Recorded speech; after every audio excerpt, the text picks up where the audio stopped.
ललित मोदी का नाम तो सुना ही होगा आपने। ललित मोदी, वही ललित मोदी जो कि आईपीएल गॉडफादर के नाम से जाना जाता है। आईपीएल गॉडफादर इसलिए कह रहा हूँ क्योंकि वर्ष 2008 में आईपीएल अर्थात इंडियन प्रीमियर लीग जब स्टार्ट हुआ था तो उसके पीछे सोच थी ललित मोदी की। लेकिन ललित मोदी आईपीएल की चकाचौंध में इस तरह खो गए कि कई सारे करप्शन के चार्जेस उन पर लग गए, मनी लॉन्ड्रिंग के चार्जेस लग गए।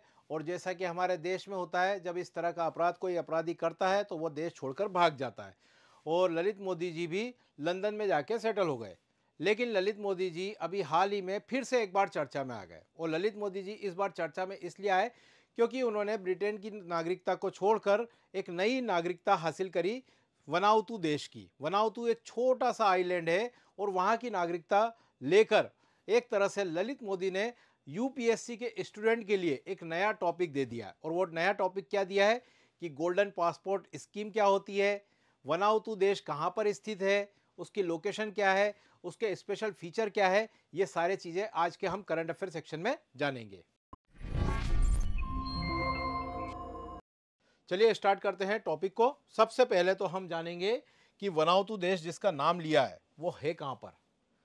इसकी लोकेशन देखें मोटे मोटे तौर पर तो ये आपको कहाँ दिख रहा है, ये छोटा सा द्वीप है वनाउतु, 3 लाख की पॉपुलेशन है। और ये स्थित कहाँ पर है, प्रशांत महासागर पैसिफिक ओशियन में इसकी स्थिति है। अगर हम देशों के हिसाब से अगर एग्जैक्ट जियोग्राफिकल लोकेशन देखें तो एग्जैक्ट जियोग्राफिकल लोकेशन में ऑस्ट्रेलिया के उत्तर पूर्व में और फिजी के पश्चिम में स्थित है। ठीक है, तो वनाउतु कहाँ पर है, पैसिफिक ओशन में, ऑस्ट्रेलिया के उत्तर पूर्व और फिजी के पश्चिम में। अब ज्योग्राफी के कंसेप्ट से अगर हम इस लोकेशन को और थोड़ा डेप्थ में जाके देखें तो इसकी लोकेशन हमको दिख रही है कहाँ पर, रिंग ऑफ फायर में। रिंग ऑफ फायर, अगर रिंग ऑफ फायर आपको पता है तो फटाफट कमेंट में मुझे इसका आंसर लिख के बताइए। देखिए रिंग ऑफ फायर, हम पृथ्वी पर खड़े हैं, पृथ्वी पर जहाँ पर खड़े हैं उसको बोलते हैं क्रस्ट। पृथ्वी के अंदर देखें तो पृथ्वी अलग अलग प्लेटों में विभक्त है, अलग अलग खंडों में विभक्त है, जिन्हें हम क्या कहते हैं, प्लेट्स। अब प्लेट्स एस्थेनोस्फीयर में क्या होती है, ट्रेवल करती है। अब प्लेटें भी देखो दो तरह की होती है, एक ओशियनिक प्लेट होती है, महासागरीय प्लेट होती है, और एक महाद्वीपीय प्लेट होती है। अब प्लेटों में मूवमेंट होता है एस्थेनोस्फीयर के सहारे, तो वो एक दूसरे के नज़दीक भी आती है और एक दूसरे से दूर भी जाती है। अगर हम बात करें कि प्लेटें जब दूर जाती है तो दूर जाती है तो क्या होता है कि पृथ्वी के अंदर का मैग्मा बाहर आता है, और मैग्मा बाहर आएगा और फिर वो ठंडा होकर जमेगा तो फिर नई नई आकृतियों को डेवलप करेगा। आपने अटलांटिक महासागर पढ़ा होगा, अटलांटिक महासागर में मिड अटलांटिक जो रीज है वो प्लेटों के दूर जाने का ही नतीजा है। दूसरा अगर हम बात करें प्लेटों के नज़दीक आने पर, तो प्लेटें जब नज़दीक आती है, उनके किनारे नज़दीक आते हैं तो वो एक दूसरे से टकराते हैं, और कई बार टकराने के साथ साथ कुछ एक प्लेट दूसरी प्लेट के नीचे धंसती भी है। और इन टकराहट के कारण वॉल्केनो आते हैं, अर्थक्वेक आते हैं, नए नए पहाड़ बनते हैं, है ना। जैसे हिमालय रीजन आपको पढ़ना है या किसी आइलैंड की उत्पत्ति को पढ़ना है तो आपको ये प्लेटों के मूवमेंट को समझना पड़ेगा, तब जाकर आप उसको प्रॉपर तरीके से समझ पाएंगे। तो रिंग ऑफ फायर का मतलब यहाँ पे मैं बता रहा हूँ कि रिंग ऑफ फायर में बहुत सारी प्लेटें क्या हो रही है, एक दूसरे के से टकरा रही है, और एक दूसरे से टकरा रही है तो इसके कारण क्या है, पृथ्वी के मैक्सिमम वॉल्केनो और मैक्सिमम अर्थक्वेक आपको इस रिंग ऑफ फायर बेल्ट में आते हैं। और रिंग ऑफ फायर बेल्ट कहां पर स्थित है, पैसिफिक ओशियन में। और ऐसा 75% के लगभग वॉल्केनो आपको इसी रीजन में दिखते हैं। और रिंग ऑफ फायर रीजन की अगर हम बात करें तो ये आपको इमेज में दिख रहा है, ये रिंग ऑफ फायर का रीजन है। इसमें लगभग 15 देश प्रभावित होते हैं, 15 देश ऐसे देश जहां पर लगातार भूकंप, ज्वालामुखी जैसी घटनाएं आती रहती है ना।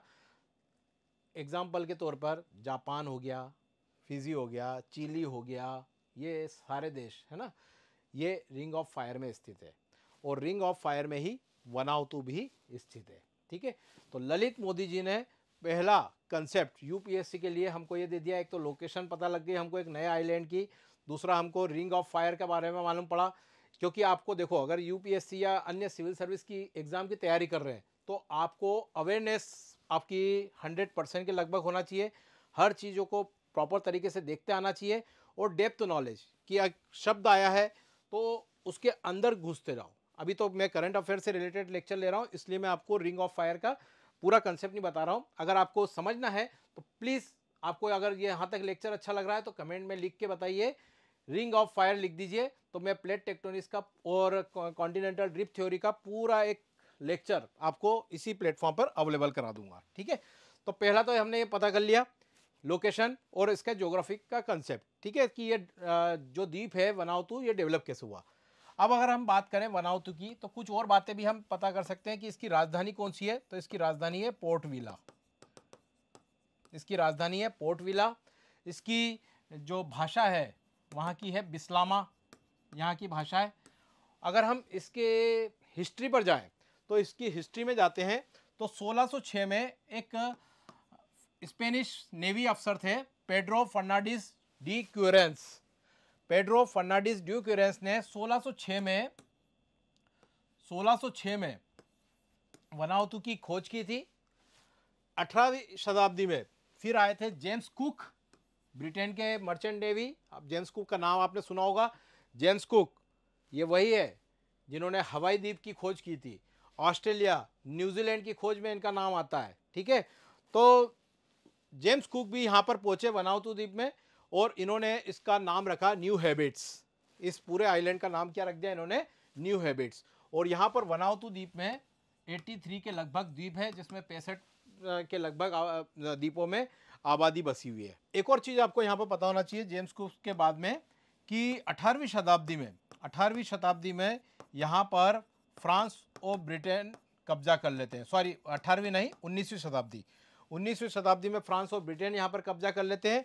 और फाइनली 1980 में जाकर ये छोटा सा द्वीपीय राष्ट्र क्या होता है, स्वतंत्र होता है ना। आपको मालूम होगा फ्रांस और ब्रिटेन ने कई सारे पूरे दुनिया में अलग अलग जगहों पर कब्जा कर रखा था, लेकिन जब सेकेंड वर्ल्ड वार के बाद में ये वीक होना चालू हुए तो उसके बाद में अलग अलग द्वीप यहाँ पर आज़ाद होते गए। ठीक है, तो उसी तरह वनाउतु भी 1980 में आज़ाद हुआ। तो ये एक इम्पोर्टेंट फैक्ट यहाँ का पता होना चाहिए। इसके अलावा वनाउतु के बारे में आपको यहाँ की पॉपुलेशन, अगर यहाँ की जनता के बारे में पता करना है कि यहाँ पर कौन सी जनता लोकली रहती है, तो उसमें आपको एक ट्राइब का नाम पता होना चाहिए, मेलानेशियन। ठीक है, यहाँ पर हिंदी में भी लिख देता हूँ, मेलानेशियन यहाँ की लोकल ट्राइब है। मेलानेशियन ट्राइब का आपको मालूम होना चाहिए कि मेलानेशियन जो ट्राइब है वो आपको कहाँ मिलती है, फिजी में, टोगो में, वनाउतु में। ये यहाँ पे जितने भी आपको छोटे छोटे द्वीप दिख रहे हैं वहाँ पर आपको ये मेलानेशियन ट्राइब दिखती है। मेलानेशियन ट्राइब की अगर बात करें तो इनकी स्किन काले कलर की होती है। इनकी खास बात ये रहती है, इनके बाल देख रहे हैं आप, गोल्डन कलर के सुनहरे बाल वाली प्रजाति, ये बहुत कम प्रजाति विश्व में ऐसी होती है जिनके बाल सुनहरे होते हैं, उनमें मेलानेशियन प्रजाति भी है। ठीक है, दूसरी बात यह है, आत्मा और ईश्वर को मानते हैं, इनके पूर्वजों की पूजा करते हैं, और ये आपको मेनली इन आइलैंड में नज़र आती है। ठीक है, तो ये तो बेसिक कंसेप्ट था। अब आते हैं हम न्यूज़ पर। ललित मोदी जी ने क्या करा कि ललित मोदी जी ने अभी वनाउतु के लिए नागरिकता के लिए अप्लाई किया। और अप्लाई क्यों किया, क्योंकि उनकी नज़र थी वहाँ की एक स्कीम पर, गोल्डन पासपोर्ट। आपने दो शब्द सुने होंगे, गोल्डन पासपोर्ट और गोल्डन वीज़ा।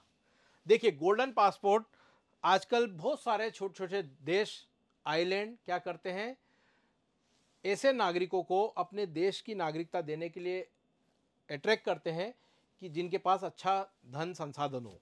और क्या कारण होता है, जैसे कि मान लीजिए कि ये कोई देश है, ये वनाउतु है ना, अब ये क्या कर रहा है कि गोल्डन पासपोर्ट के तहत क्या कर रहा है, दूसरे नागरिकों को आकर्षित कर रहा है। अब दूसरा नागरिक क्या करता है कि यहाँ पर इस गोल्डन पासपोर्ट के तहत, यानी कि एक कुछ राशि देनी रहती है, उस राशि के तहत या तो राशि देता है, राशि के बाद में गोल्डन पासपोर्ट हासिल होता है। और गोल्डन पासपोर्ट में ये होता है कि वो पर्टिकुलर नागरिक क्या करेगा, वहाँ जाकर इन्वेस्टमेंट करेगा, वहाँ के बिजनेस, इंफ्रास्ट्रक्चर, रियल एस्टेट जैसे कई सारे क्षेत्रों में इन्वेस्टमेंट करता है। और इन्वेस्टमेंट करने से क्या होता है, उसकी देश की नागरिकता, उसकी देश की इकोनॉमी बूस्ट होती है। ठीक है, अब इस नागरिक को क्या मिलता है, नागरिक को जिसने गोल्डन पासपोर्ट लिया है तो उससे इस देश की नागरिकता मिल गई। ठीक है, इसने पैसा यहाँ पे लगाया तो इसकी इकोनॉमी बूस्ट हुई, इसको नागरिकता मिल गई, और नागरिकता के साथ ये गोल्डन पासपोर्ट के तहत कई सारे अन्य देशों में भी इसको वीज़ा मिल जाता है। क्लियर?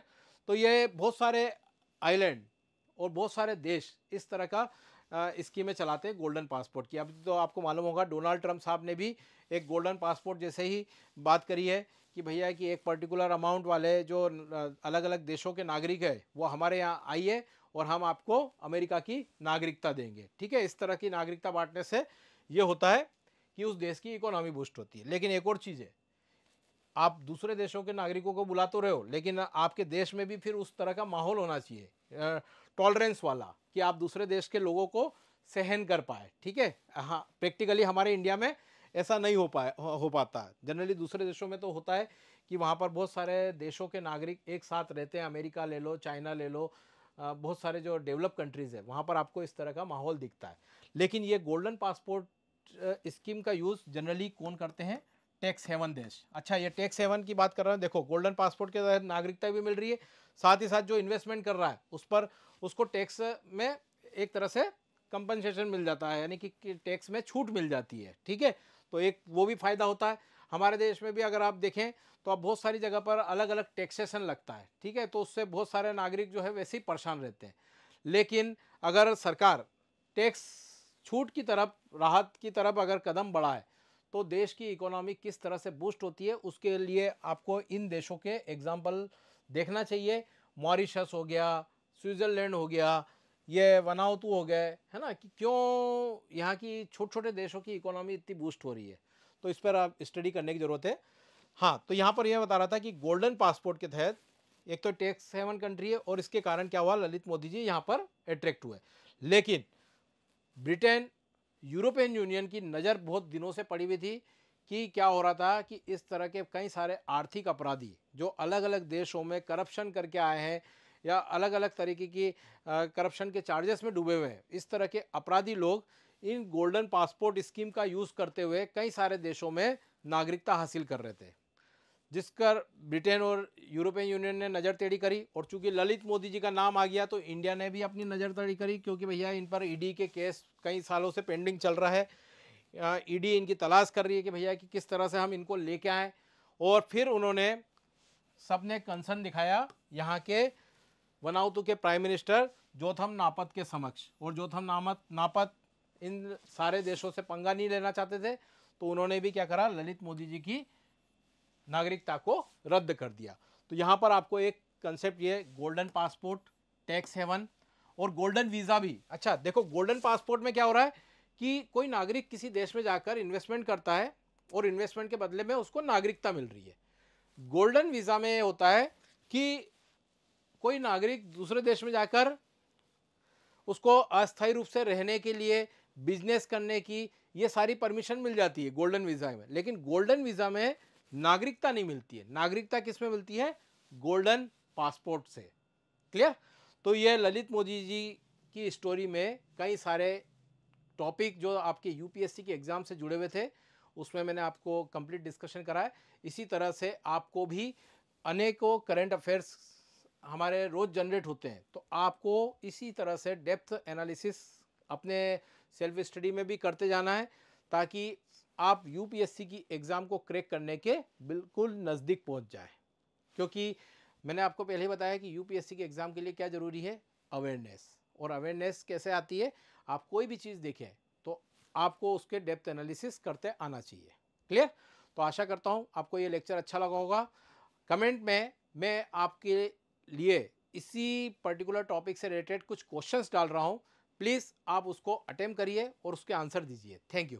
एकमात्र एजुकेशनल प्लेटफॉर्म जो 100% रिफंड पॉलिसी के साथ अपने सारे कोर्सेज अवेलेबल कराता है। तो अपनी प्रेपरेशन को और भी बेहतर बनाने के लिए आज ही अथर्व एग्जाम वाइज के अन्य कोर्सेज परचेज करें। Thank you.